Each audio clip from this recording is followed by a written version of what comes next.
of people game plan is either to live overseas in a poorer nation and buy a better standard of living, be able to afford a better standard of living, or retire in a poorer country.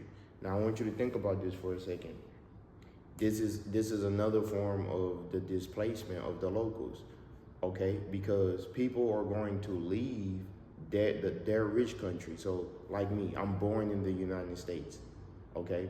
I was born in the United States. I was educated in the United States.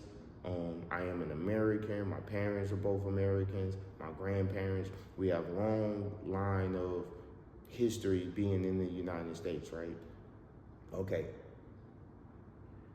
But things are expensive, you know? It's expensive to buy a property. It's expensive to have a car here. It's expensive to live. But if the average American took their salary of, let's just say, $50,000, and let's say they could have that salary in a lump sum, and they moved to Mexico, Honduras, Panama, a country in Latin America or the Caribbean, they moved to an African nation, they moved to Asia, even parts of Europe, like Eastern Europe, their money would go so much further.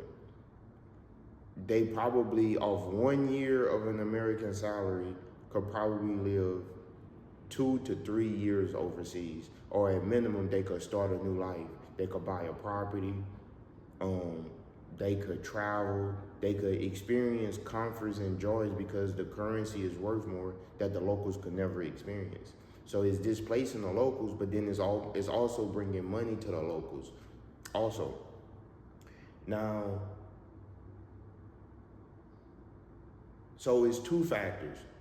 When people, middle class people, can't afford the life in a rich country, they start thinking about immigration, but they think about it in reverse.